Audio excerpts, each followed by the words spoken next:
uTB Joshua kanye nesonto lakhe bathola okukhulu ukugxekwa kulandela ukubhidlika kwesakhiwo sesonto lakhe lapho kushone khona abahlali bakulela abaningi.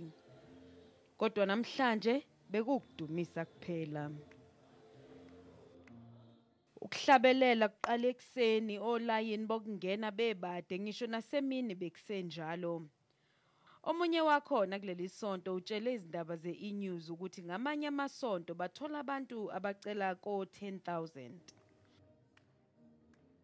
Abakulela basinda kwinhlekelele bebemiswe phambili belindele umprofeti wabo ukuthi afike.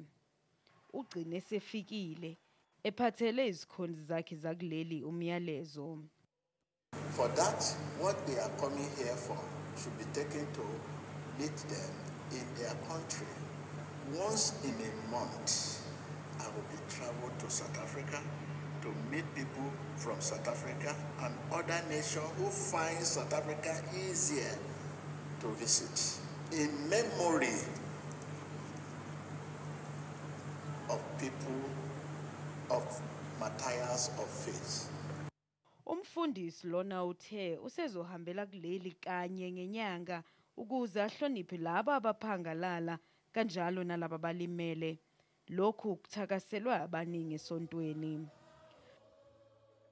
Kuthe nje emva kwalo myalezo wabe usugcwele kwezokuxhumana zesimanje, abantu bayasigxeka kakhulu lesinqumo sakhe bathi uhulumeni kufanele anqabe isicelo sakhe sokuza kuleli. Ucele ukuthi kube nomzuzwana wokuthula kuhlonishwa laba abangasekho. uTB Joshua uthi 60% wabantu bakulela abavakasha eNigeria basuke beyobukela yena eshumayela, kanti uthi kuzobalula ukuthi yena avakashele kuleli kunokuthi kube yibo bonke abantu abaye eNigeria.